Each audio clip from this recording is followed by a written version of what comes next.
Right, good morning, you guys. Probably can't see me that well because it is like 4:30 in the morning. Yeah, crazy times.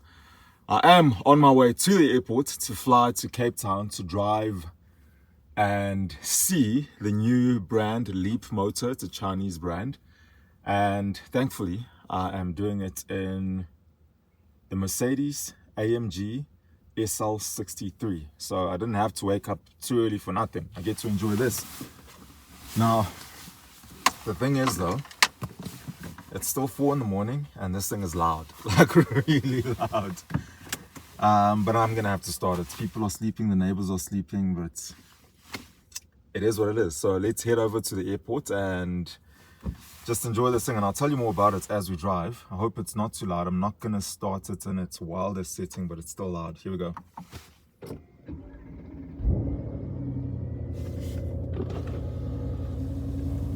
It's actually not too bad, which is always, it sounds so good. My goodness.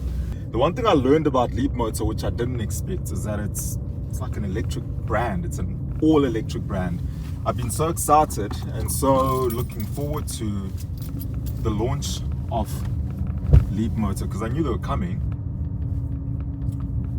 Just driving out of the complex here. So yeah, Leapmotor is a fully electric brand, which is rather interesting. And I don't know how to feel about that because we've got BYD and it's also like all electric, but they haven't really made an impact in the country, if I'm being honest with you. The only BYD that is selling and that has sold or that I see on the road is the BYD Shark 6, the Bucky. And I think it's only because that does have an internal combustion engine in it. It's not fully electric, so it's going to be interesting. I think that Leapmotor has a range extended version of their car, the car that they're launching. I think it's a C10. And for those who don't know, range extended in electric terms, or in the electric world, in the EV world, basically means that the car does have a little engine in it. I think it's a 1.5 in this case. Stands to be corrected. It does have an engine, but that engine is not used to drive or power the car. You can't use it for that. It's not what it's made for. It's made for charging the battery when the battery runs flat. You know, it's like a safety net sort of thing. So apparently it does have that. I don't know, we'll see. Let's get to the airport. So I just want to mention the ease of flying out of Lanseria. I don't think people understand how simple, straightforward and stress-free it is to fly out of here as opposed to Tambo. It's just so simple. It's so simple to find parking. It's so simple to enter the premises and find the right parking, because normally at OR I always get it wrong and I always end up having to circle around. And if you've never had to circle around Tambo to get to the right parking place, because if you park wrong you will pay through your butt cheeks for that parking. Like they'll like literally extort you. I want you guys to hear this. Hold on. That's beautiful. So Lanseria just makes it easy, man. It's right there. The right parking space that you're looking for is right there. If you miss it, you just do a U-turn and you come back. It takes about 30 seconds of your time. And I drove straight in. There was a parking bay available. I didn't have to look for parking, and it's just a short walk in. However, the caveat is that only if you live in the West Rand. So I live in the West Rand in Johannesburg, it takes me about 25 minutes. It took me 25 minutes to get here to the airport, as opposed to going to Tambo, which basically would have been almost an hour's drive to get to the airport. So that's the thing. If you live in the West or that side of town, Lanseria, baby. Let's go. Let's get ready for Cape Town. I do wear these at night because like car headlights and stuff, can't really see that well. Grab my stuff out of here. I'm gonna need a USB cable. Yeah, must be honest, I am awake now. as opposed to earlier on. I didn't drop the roof. I actually could have dropped the roof and it would have been such a nice drive, because dropping the roof during the day sucks. You just burn. Yeah, I could have dropped it now and just enjoyed the chill of the morning and the nice breeze without getting baked by the sun. Okay, I need sunglasses. I've got them. Do I have a pouch for these sunglasses in here? No, I don't. Ah, man. Still got a bit of time. Not entirely late. I think boarding for me is at 5:25. And it's like 10 past 5 now. So the other beauty about Lanseria is you just walk straight in. There's no freaking walking for 2 kilometers within the airport to get to the boarding gates. You just literally walk straight in and you're there and you walk through. So love it. Life hack. Use it. Don't use it. It's up to you. But don't say I didn't put you on.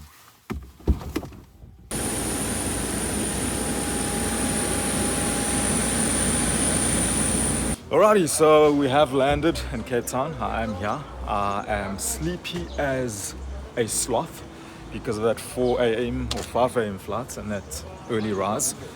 And we get to witness the car. So this is the brand spanking new Leapmotor. It's a new brand. And this is the C10. So it's all one model. They're just launching one model today. And it's quite an interesting car. I was trying to pick a car here. Do you think this one's taken?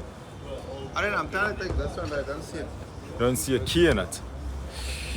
Trying to find a car, and I think these cars are... Oh, it's not locked, so I think I'll take this one. I've got my cameraman, so basically what I'm doing today is I'm doing a video for you guys, but I'm also filming for the TV show.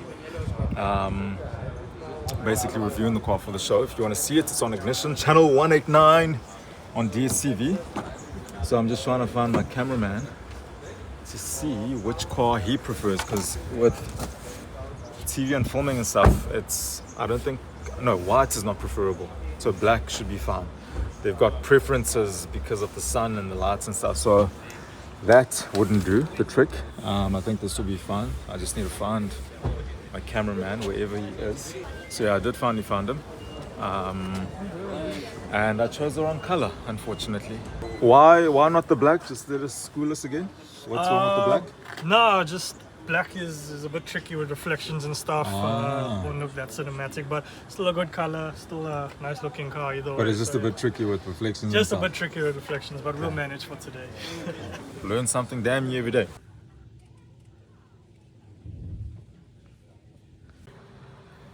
The brake lights on this car look really, really cool. You can see that rear tail light over there.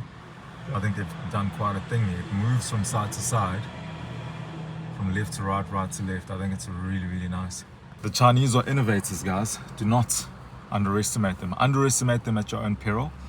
But the impressive thing about this car really is the range. I'm sure you can see it there. We've got about 933 kilometers of range, and I know it shows petrol, but it's not actually petrol. And then we've got 139 k's of battery range. So how this whole system works is it's an EV, it's a full-on EV, and it does have an engine, but the engine doesn't actually run the car, which is a very strange thing, but it eliminates range anxiety. So if this was a full-on EV that didn't have an engine, we would have like very little range in the car. Right now, because it has an engine and the engine is used to power the battery of the car, we've got 900 k's of range on the engine, which is not running the car directly, and 139 on EV. So I think it's really, really cool. They call it the range extender. They're talking crap in front of us in the Leapmotor. Someone has to tell them to go. Cape Town drivers. Yeah, Cape Town drivers, and it's actually Brandon. Is it Brandon, I think? Yeah, I think so, yeah. So yeah, that's how it works with the whole range extended thing. And it's an interesting concept because a lot of Chinese brands are coming out with plug-in hybrids, and those are brilliant. They are also giving you like stupid range, over 1,000 k's of range. And this does the same thing, except that it's green, basically. It's emissions free in a way, but you're still running an engine, which is kind of weird. But anyway, make of it what you will.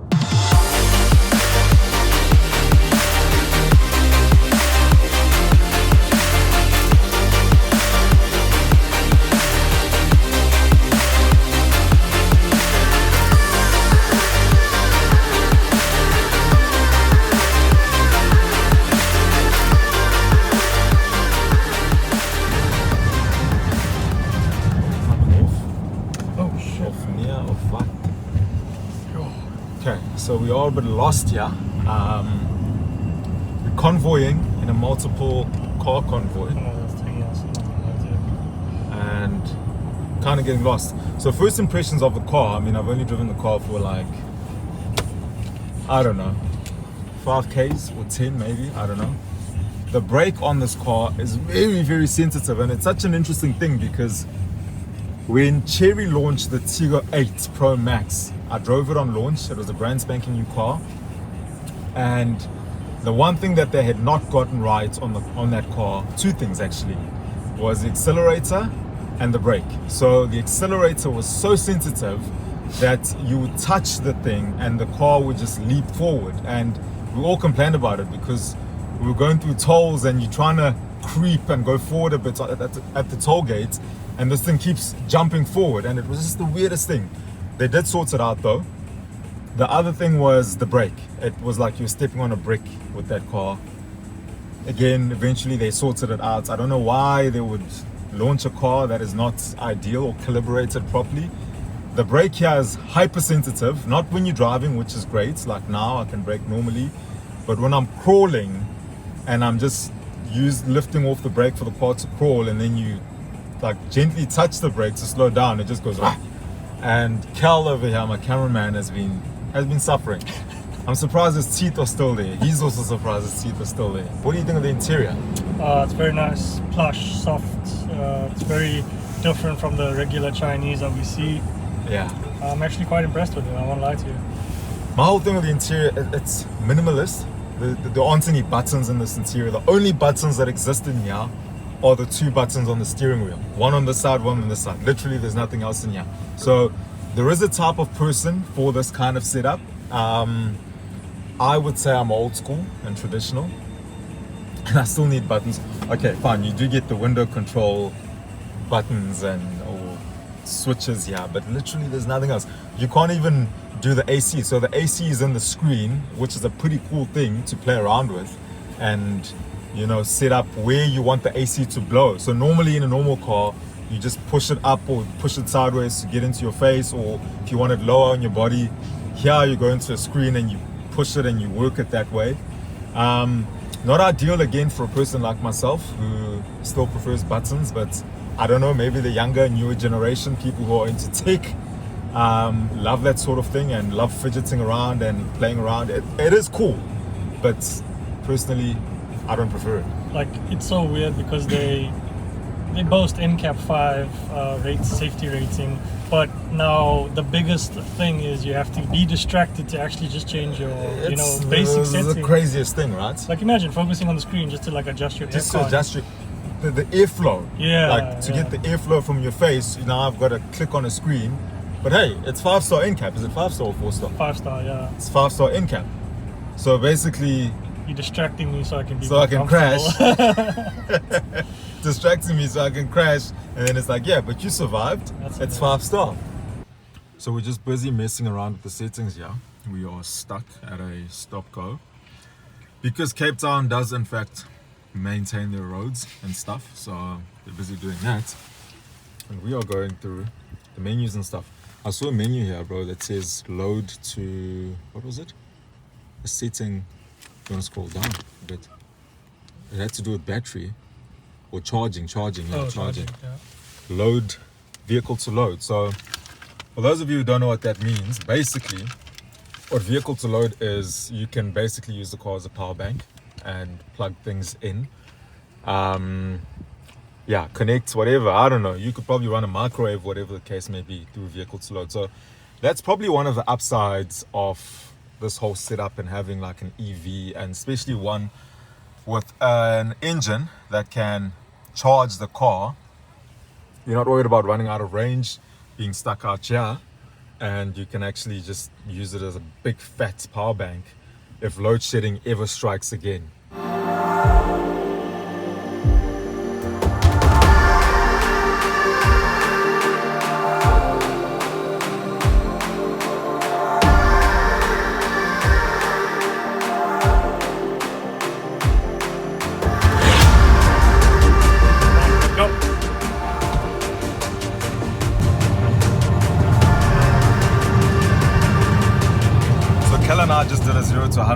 this Leapmotor C10, and you're not going to believe this. 10.5 seconds from 0 to 100 in an EV. Crazy, crazy, crazy, crazy.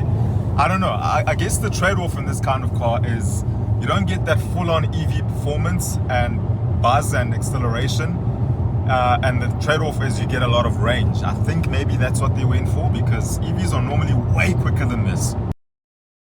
Alright guys, so I have driven the whole of Cape Town. I've been driving the entire day and I've been kind of feeling sleepy, and I have driven the car. The car is very pleasant to drive on the road. It's got this sort of balanced driving feel and characteristic where it's a nice, comfortable, cushy ride. It's a very nice ride. Let me not say cushy. Very nice ride quality, but it also is, it's a car that you can push and enjoy through bends and corners. I personally enjoy doing that, so I test that in a car. So it's just got both of those things, and it's interesting because I mean, this is marketed as an electric vehicle. It's an EV or EEV, which basically means it's got a range extender sort of system. And the whole thing, or what the Leapmotor says about the car, that's cameraman over there. He just disturbed me, but he thought I was going to be fazed by it. I'm not fazed. I don't care. I'm kidding. The whole thing that they're saying about the car is that it's made to give you like the whole EV benefits, like you're driving in silence and in peace and whatever, but you don't have to worry about range anxiety, which, I mean, you're getting over 1,000 Ks. But my thing is, when this thing starts to charge its own battery, because the engine, like I said, does not work to run the car, it works to charge the battery. When it begins to do that, it is so loud. Like, I suddenly remember, oh, I'm not in a freaking full-on EV, which it is a full-on EV. But it's like, this thing is just loud, and it feels like I'm driving a car with a CVT gearbox, because it just idles so high, and it sounds like it should be changing gears, but obviously it's not driving using the engine. So that is the one thing. For me, the range is quite impressive. I'm really impressed by the range. I mean, I've been driving the entire day throughout Cape Town. It's like 2:45 now in the afternoon. I've been driving since morning, and I've still got 609 kilometers of range. The battery has depleted somewhat, but the car has charged its own battery, so it's pretty good. Pretty comfortable car to drive. Very electronic in terms of everything. Like, when I say everything, I mean everything. If you want to unlock or lock the doors, you've got to push that there. So I had to look for it because I was looking for a button somewhere, but there aren't any buttons in the car. As you can see, these are the only buttons you'll get. There's literally nothing else. So it's very digitalized and everything is done in there. Let's talk about price, right? You probably want to know how much this thing costs. I did find out at some point during the day. Starting price here is 760,000 Rand. Make of it what you will. And that's for the full-on EV without the little engine that charges the car. So there you're going to get range anxiety. If you want the REEV, which is the range extended whatever version, that is 800,000 Rand, if I'm not mistaken. 800 grand for this. Yeah, let me know what you think. Very interesting pricing. Let me know what your thoughts are on that. I mean, it's a beautiful looking car, don't get me wrong, but the pricing is interesting, and I want to show you actually an alternative to this car. It's obviously not a direct competitor because it's not an EV, but you could actually get yourself this over here. Exhibit A, that's the VW Tiguan. It just happened to be here when we parked. These cars are essentially kind of like the same size. I don't know, which one would you go for? Anyway guys, if you enjoyed the video, please give it a thumbs up, give it a like. If you haven't followed my channel, I would really appreciate a follow, because we are trying to grow. So please subscribe, not follow. Subscribe, that's what they say on YouTube, right? Subscribe to the channel, and I'll see you on the next one.